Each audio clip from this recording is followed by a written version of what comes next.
Welcome back in, everybody. A Thursday edition of Birds 365, joined now by a show favorite, John Stolnis. What's going on, John? How you doing today? I'm good, boys. How are you? Good to see you, John. Doing well. People are going to get mad because they don't want us to talk to us. The evil media has spoken again. This time, I got to give a hat tip to our buddy Howard Eskin. But so first, I want your definition of what Carson Wentzing someone is, because I don't believe the Eagles, even I said it yesterday on the show, I don't think the Eagles Carson Wentz. I think they were going to run it back, and he was like, nah, I'm done with this organization, basically.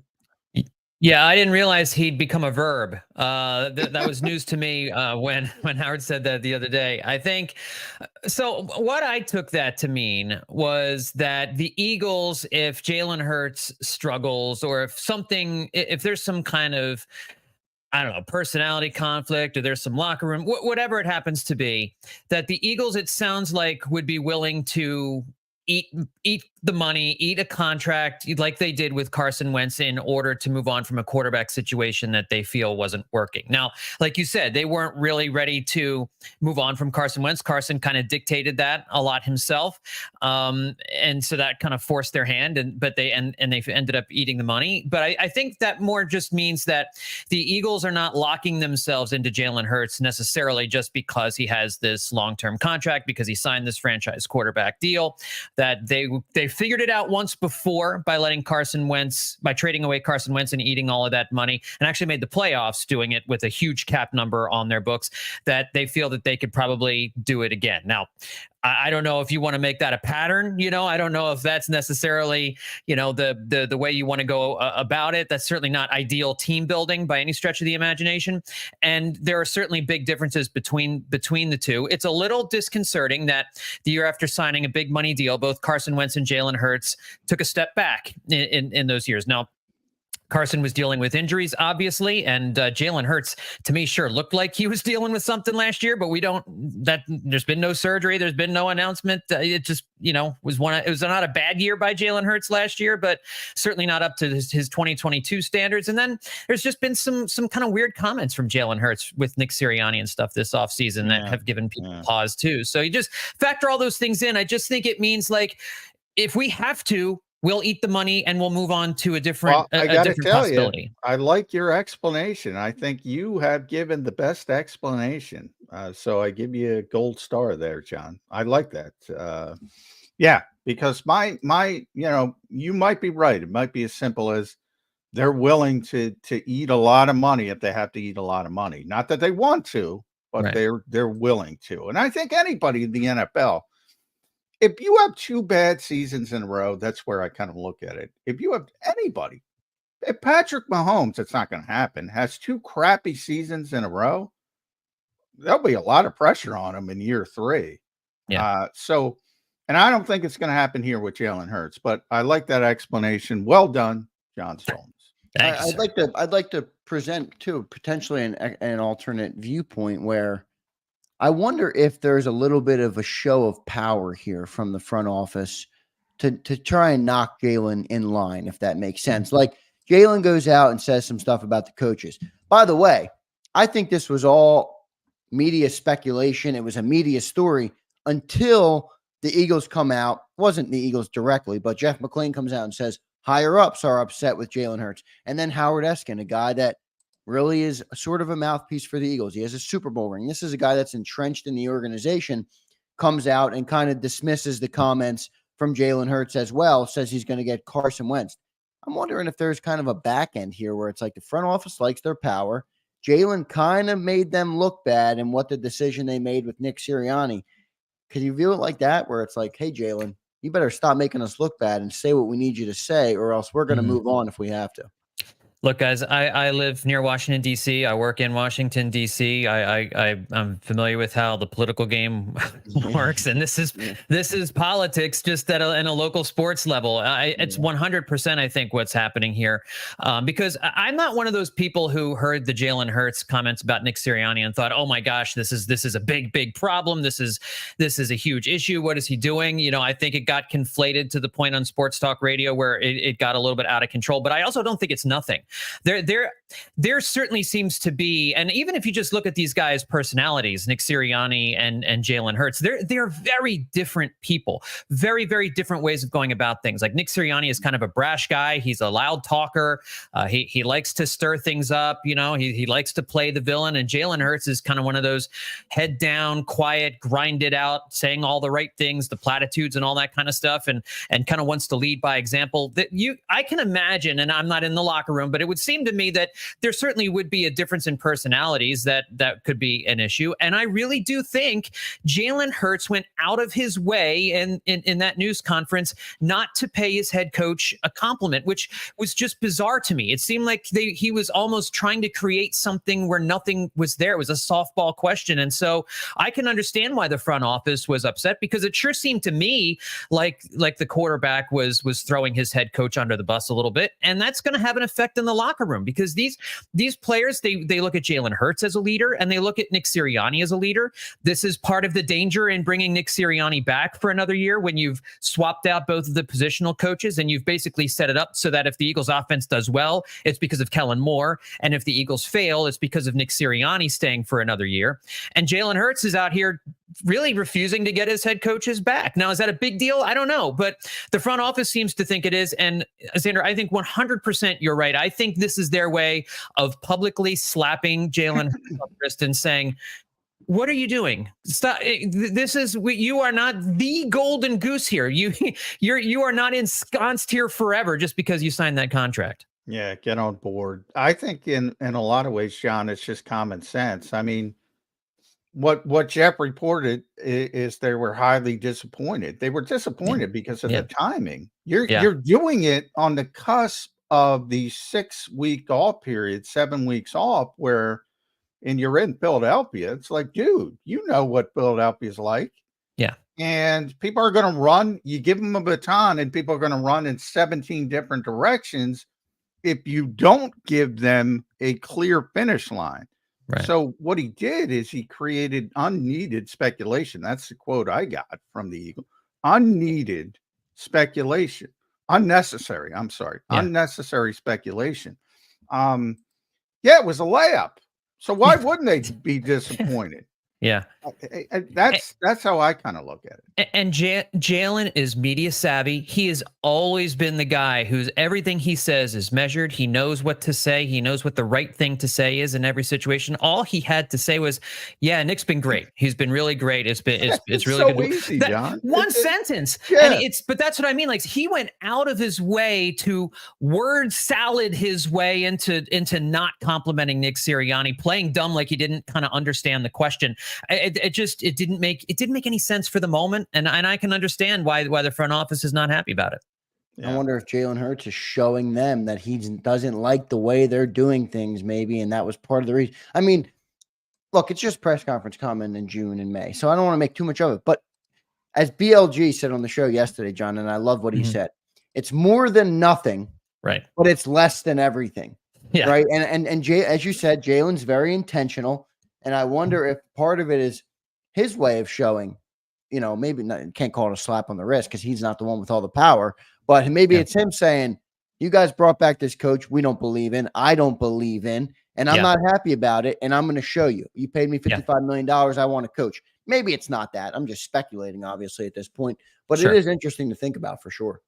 Yeah, and the thing that's really disappointing is that really the vibes took a big hit when he said that too. Just the vibes around the team. There's just that it's unneeded negativity as they're going into this extended break now, where we don't have anything else to talk about. I mean, this happened 3 weeks ago, and we're still talking about it. Like, it's just it left a bad taste in everybody's mouth because it was such an easy. Upset we're still talking about it, but I mean, what are you supposed to do? You can't stick your head in the sand either. Right. Well, and a relationship between a quarterback and the head coach is an important one. It's really, I mean, there have been instances, Tom Brady and Bill Belichick were not best of friends, but they at least, I think, respected each other if they didn't like each other. Right. If your head coach and your quarterback are not on the same page, if there's a lack of respect that the head quarterback has to the head coach, and again, speculating, we don't know that this is the case, that will affect the play on the field, and it's going to split the locker room. Yeah, you don't have to like each other, but you have to at least feel like the other person can help you achieve the ultimate goal. And Tom obviously always had that with Bill Belichick, whether they liked each other or not. The relationship kind of soured toward the end. So I don't really care if they like each other. But with this, I'm kind of getting the vibe. Jalen doesn't feel like he can go the distance with Nick Sirianni, even though if that's the case, that's nuts. I mean, I agree. They didn't win the Super Bowl, but they were on the cusp of beating a dynastic team. Is that a word? I'm making it a word. I like it. A dynastic team. They outplayed them. They were the better team on the football field. If they didn't have a couple defensive mistakes, I'm not going to complain about officials, but everybody can complain about officials.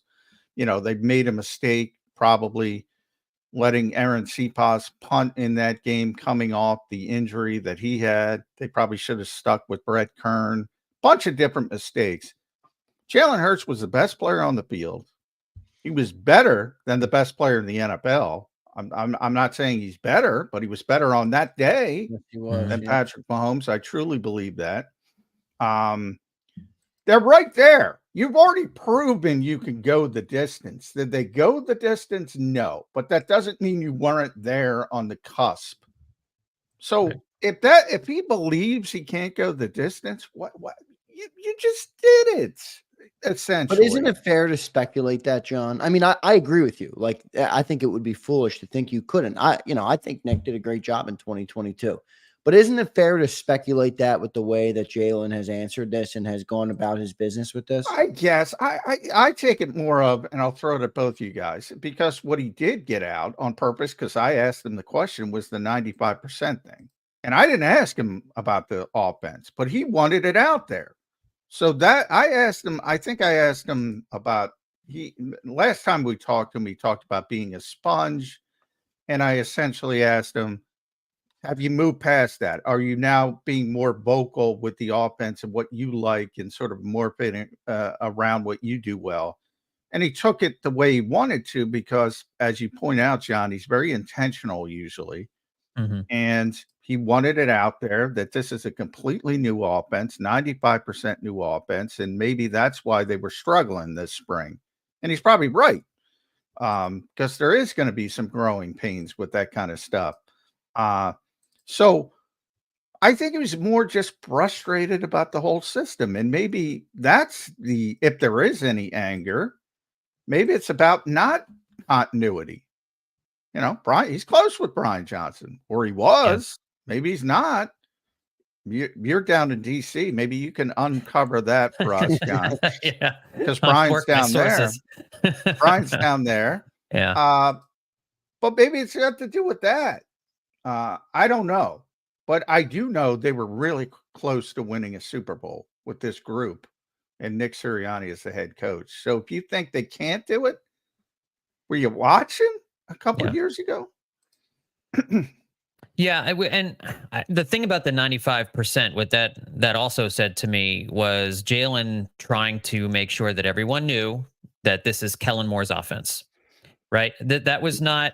It's like if basically 5% of Nick Sirianni's offense is left over from last year moving into this year, he's making it clear to everyone also that this is a brand new offense. Now, if the offense flounders, then perhaps you can throw the lion's share of the blame at Kellen Moore and maybe Nick Sirianni. He doesn't survive it, obviously, but Kellen Moore certainly would get fitted with goat horns as well. But if the offense succeeds, you will just know it's going to play.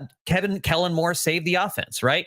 But I think the Jalen Hurts comments about the offense and the reason they've looked a little bit sluggish in the spring, and the fact that it is a new offense that they're putting in, I think that's all valid, and I think that's a good excuse, a good reason for why the quarterback and the rest of the offense may not have looked as great here during the offseason mini camps. But again, I just come back to the vibes that this team had awful vibes at the end of last year, and it was the locker room kind of started to come apart, and you're hoping that some of those things would heal this offseason, and the quarterback, who is the leader of the team, needs to be doing his part to make sure that you get this locker room back together, that everybody's got to be rowing in the same direction, and it just doesn't feel like that's happening right now. I hope that changes once training camp rolls around and people start to get on the same page.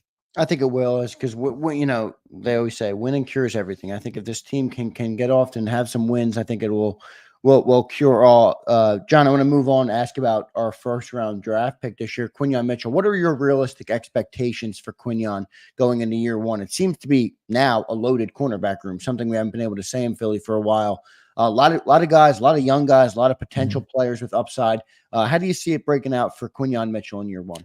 Yeah, I don't know that I necessarily need to see him start. I would like to see him get a significant number of snaps as like the backup to either Darius Slay, or if it's Keely Ringo, or, you know, I don't think they're going to bring James Bradbury back at this point, but if Bradbury comes back, you know, but I don't think he needs to start. I think if he blows everybody away in training camp, great.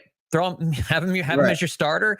You know, he can have the kind of impact that Lito Shepherd had in his first season. You know, the Eagles have done a good job of drafting cornerbacks in recent years, really before under the Andy Reid head coaching tenure, and getting them acclimated pretty quickly. So it's possible. And he seems to be a really talented kid. I'm very excited about him, and he has the benefit of having a loaded cornerback room where it doesn't really, I don't think he doesn't have to be a savior back there. But the rotation will be interesting. It'll be very interesting to see how many snaps he gets. I think that this coaching staff recognizes that in recent years, they haven't gotten their rookies enough snaps. Like Nolan Smith last year didn't play nearly enough. Nakobe Dean didn't play nearly enough in his first season in 2022, and they went to the Super Bowl, and that was understandable. You know, you're going to the Super Bowl. You've got TJ Edwards, you've got Kaiser White. You know, you've got a decent linebacking group right there, but it cost him in his second year because when he did play, he didn't look ready. And so I think they want to work Quinyon Mitchell into more defensive snaps in his rookie season than other rookies have gotten in their rookie seasons. And it's not like he's playing defensive tackle where he's going to be grinding every week against other big bodies. You know, he's an athletic kid. He's not going to be asked to cover a number one wide receiver every week. So I think if he can play like, you know, 25-30% of the snaps this year as like as a backup outside corner, I think that's great. It's a good learning experience for him. And then I think you ideally want him to slide in as a starter in 2025. Yep. Last year, to take sort of Quinyon expanded to the whole defense and the changeover to Vic Fangio, I think everybody's optimistic that Vic is going to get this unit back on the right track. And I think it's kind of hard for him not to be honest, because they fell from number 2 to number 26. They fell from the number 1 ranked pass defense to number 31. What is, when you think about that turn, that 180, that's a 180 in 1 year. Can they do it the opposite way? Yeah, I mean, they can. And I think it's going to come from in 2022. The reason why the pass defense was so great was because of the insane pressure the defensive line put on opposing quarterbacks. And it really made life easier for the secondary because quarterbacks just didn't have a whole lot of time to throw. I'm a little less optimistic that the defensive line is going to generate the kind of pressure that we're looking for. If Nolan Smith does jump up and he plays more and he's productive, then that takes the pressure off of Josh Sweat to play as many snaps as he did last year. And then you hope Josh Sweat is a little bit more productive, especially in the second half of the season. I'm still nervous about the swap out of Hassan Reddick and Bryce Huff at the other edge spot. And I don't know how much Brandon Graham has left in the tank. And they're going to miss Fletcher Cox. He was really good last year in the middle. And so you need these young guys. It's these Bulldogs that you drafted. You need them to play like Bulldogs. You need Jalen Carter. You need Jordan Davis. Even Nakobe Dean, you need to get him going. So, but I think a lot of the defensive work is going to come from this very deep secondary where they're so much better there this year than they were a year ago. So I don't know if the pass defense can jump back up to number 1 or number 2, but I think they can be a top 10 pass defense for sure. And I think that's good enough. You know, if they can get back into the top 10, they will win a lot of football games, because I do think the offense will score this year. The offense until the latter part of the year was still very good last season for the Eagles. So I think the defensive numbers will be driven by the secondary in 2024 if they're good. 2022 is more the defensive line. I hope I'm wrong about the Huff and Hassan Reddick swap, but we'll see how that plays out. Yeah, one of the big stories there for me, and I think it's been somewhat underrated or underestimated to this point, and you would never think this with a Hall of Fame player like Fletcher Cox. It's a credit to Howie Roseman for having the contingency plan and the replacement plan there. But I think that's a big loss, not only because of the level of play, but also the amount of snaps. I mean, he took 700 snaps this year. I told John yesterday, I feel better about Jalen Carter as a young player than any other young player on the Philadelphia Eagles. I think he is going to be a great player. But that's a lot of snaps. Somebody's got to make up for all those snaps. I mean, I think Milton's going to have obviously a much bigger role this year, but I'm concerned that they don't have the depth there to make up for that type of loss in snaps and production. What do you make of the defensive line depth room? Yeah, I still think they need to add another body, and I think you're right. I think they need to add it to. I think they need another body in the middle. Guys get released in training camp. There could be some guys that shake loose. I never get worried really about shortcomings at this time of year, because the teams are mostly complete. But as you go through training camp, guys will get cut. And so there's the possibility that somebody could be added. You could make a trade as you're getting closer to the season. But I would feel more comfortable if they had at least one other body there in the middle. I think on the edge they're okay. Especially it'll be interesting to see how they use Zach Bond this year. It sounds like he's going to be playing mostly on the inside at linebacker, but you can put him at edge. That's what he did with New Orleans the last couple of years. So you have another potential guy there to give you some pressure off the side. But they're a little bit thin on the defensive line. And it's really funny because 2 years ago, or even was last year, you looked at the defensive tackle depth chart. It was like, man, they've got so many bodies they can throw at people, but they just got worn down as the year went along. And so I really hope and I really think that both Jalen Carter and Jordan Davis, now that they've had a full 18, Jordan Davis now had two 17-game seasons under his belt, now starts to figure it out and starts to at least do what he was asked to do, what he got here, which is provide good run defense. And if he can give you something rushing the passer, that's great. One more guy would be great. And somebody will become available as the year goes on. Yeah. And how he's been Kirby Smart was, go ahead, Xander. Sorry. No, I was just saying the last couple of years, Howie has added a lot of players late in the offseason. I remember, John, we did a football 24/7 with, a couple guys that they signed late in training camp the last couple of years. They're going to always. There's always one or two guys. It might be somebody on waivers. It might be a trade. Yeah. CJ Gardner-Johnson a couple of years ago was a sort of cut down trade that really worked out well. You don't expect something like that, but you never know.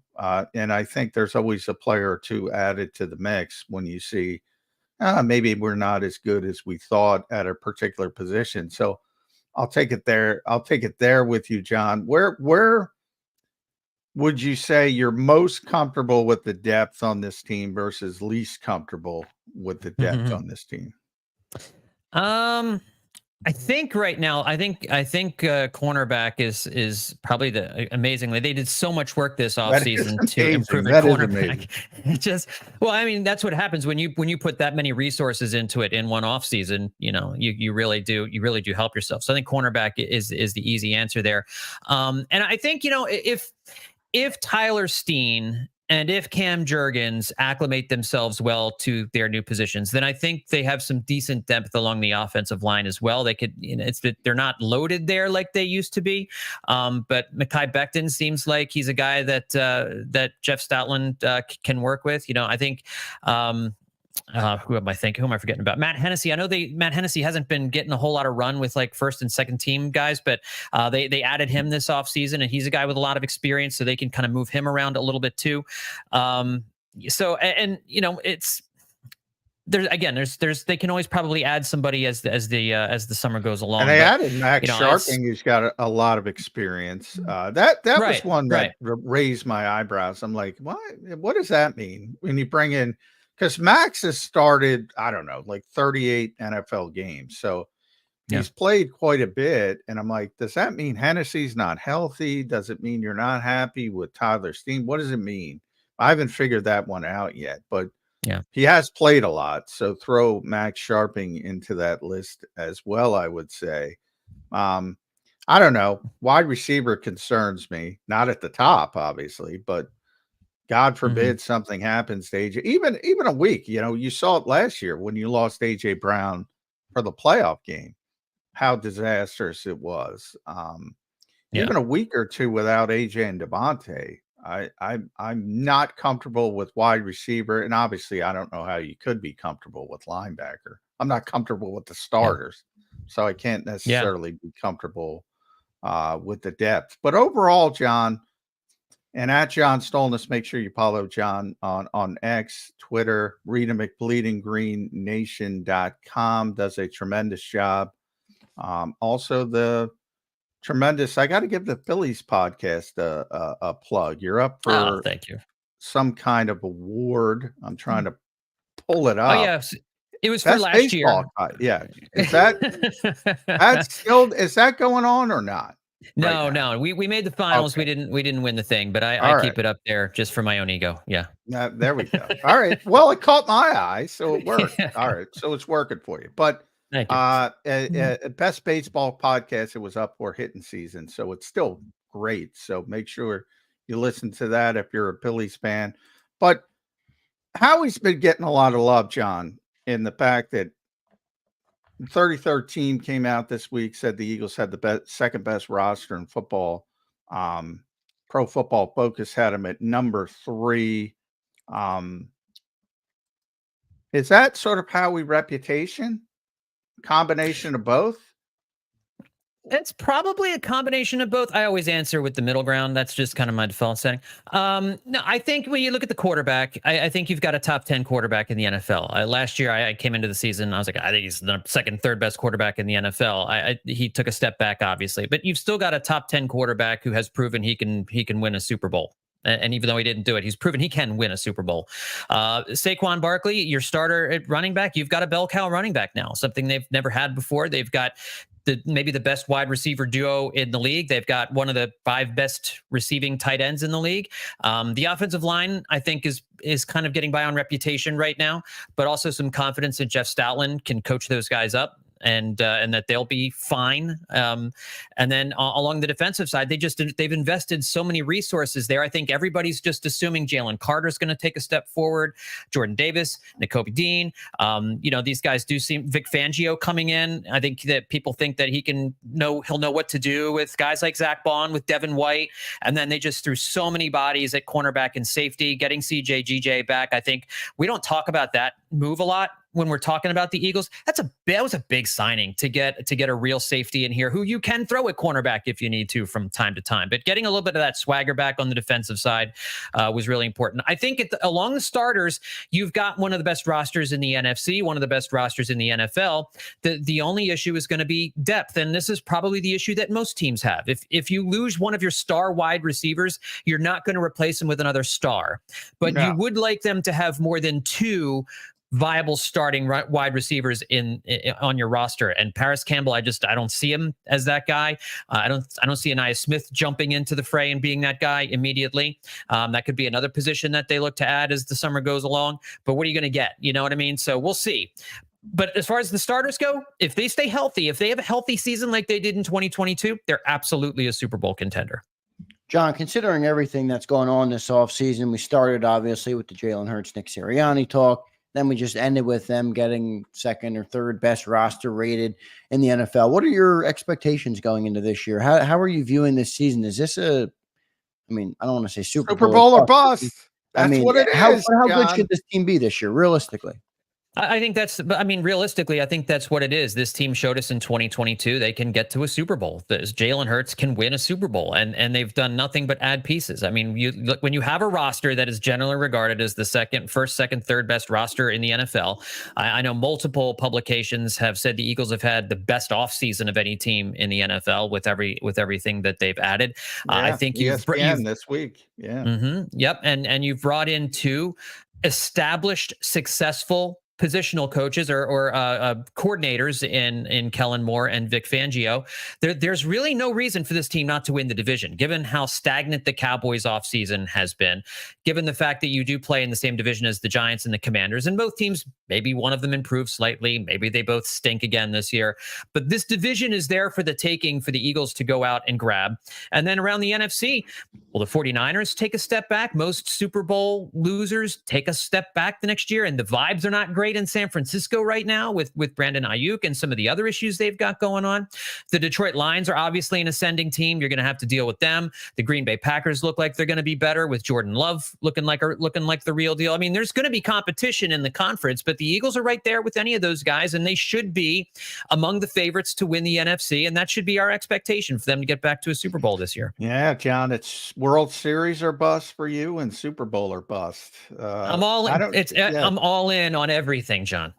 not NBA championship or bust. No.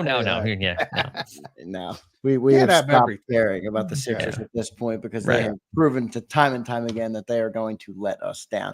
John Stolnis, thanks for joining the show, man. You were great today. We appreciate it as always when you join. Keep up the great work, and we'll talk to you soon. Thanks, guys. Anytime. Thanks, bud. John Stolnis joining us on Birds 365. Good stuff from Johnny Stolnis there. I thought he had some good input, good insights on a lot of things. I liked his Carson Wentz description. He gave the best Carson Wentz description. Because I took it in a different direction. I was like, well, the Eagles didn't want to move on from Carson Wentz. So I don't know. To me, they never, but John brings up a good point. If you boil it down to their willingness to move on, no matter the hurdles of the contract. Because I remember Andrew Grant and I were talking about that, like, no way they're going to take on that much dead money. I remember that when I think it was Andrew Brandt on this show, wasn't it? Yeah. Andrew and I, talked about it constantly because it had never happened before. So we were wrong. Jody used to take laps on us, victory laps, and deservedly so, because he went in the other direction. But nobody knows more about the business of the NFL than Andrew Brandt. And that told you how rare it was. The Eagles shattered the dead money record at the time. It shows you how it's changing too, Johnny Mac. Yeah. I mean, once upon a time, teams would never take on that type of hit, but now they're more accustomed to doing it. Yeah. So they proved in a lot of ways to the rest of the league that you can do it. And you can do it. So I like this description of that. Now, still, I mean, the Eagles aren't moving on from Jalen Hurts. I mean, I can't even entertain that thought. Again, if he has a bad season this year, which I do not expect, I hope people hear that part. And then he has another bad season next year, which I do not expect. Yes. Then could they potentially move on? Of course. But that's with any player. You have back-to-back terrible seasons, and that's just not going to happen. John, what did you think of the line of thought that it was their way of slapping Jalen Hurts on the wrist, coming out with the Eskin, out? Well, I think that, and don't get me wrong. I mean, a lot of people take shots at Howard. Howard works hard. Yes, he's an employee of the Eagles. Yes, he's typically going to be very favorable to the Eagles. So it's very similar to Jalen's comments and everybody taking the baton and going 17 different directions. The Eagles aren't sitting there and betting Howard Eskin for what he says on the radio. I mean, I don't know what you think about the Eagles. I mean, but I mean, they do their best to control the narrative, and I think a guy like Howard, they wouldn't want him out there saying something that's going to continue to stir this pot in a direction that they don't like. I mean, they might say it after the fact and say, "Dude, what are you doing?" Something like that. Right, but they're not sitting there and betting Howard Eskin. And what he saw, I don't know. When's Howard? Howard's on like Saturday morning. He doesn't do as much, but he's always on, during the week. He just speaks off the cuff. And sometimes he says some stupid shit. Nobody's betting Howard Eskin at the NovaCare complex. He's No, I smart know. enough to understand that if he says a bunch of stuff, he's going to lose his job as a sideline reporter, I assume. But nobody's sitting there putting a muzzle on Howard Eskin. No, I know that, but I will say, I mean, he's a savvy guy. He's a savvy media guy. I Well, don't think he's yeah, gonna from put his that job in, standpoint. I don't think he's going to put his job in jeopardy. So, yeah, I just wonder. I think it's a fair line of thought to consider. I'm not saying it's gospel. I'm not saying it's the truth. And it's just my opinion. It's something that I think you can view it and you can say, that's interesting. Because, like I said, it was a big media talking point until it was validated that the front office was actually upset about it. Because it's one thing for Jalen to say something and for us to Yeah, make but a big stink that's about it. different to me. Jeff's report is different because Jeff's a reporter. He's not speaking off the cuff.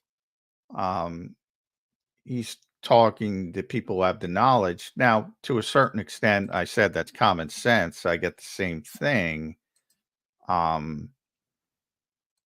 It was a layup as John kind of explained.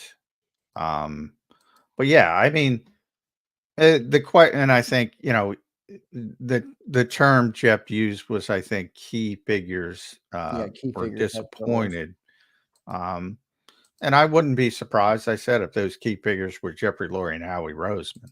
Well, it was just, why wouldn't they be disappointed? So that to me is the far more important part of this.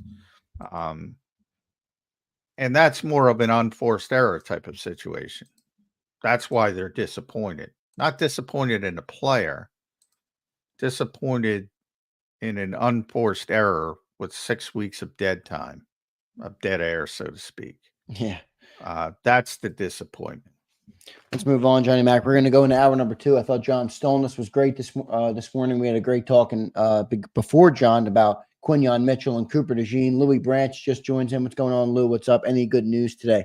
No new news in Eagle Land, but I got a good couple topics coming up for hour number 2. We're going to talk about the Eagles' first couple opponents. Kind of some sleepers, guys. I mean, Packers, Falcons, Saints, Bucks. Those are your first 4 opponents for the Philadelphia Eagles. Drop in the comments what you think the record will be through those 4 games before the bye week. Packers are a sleeper ascending team.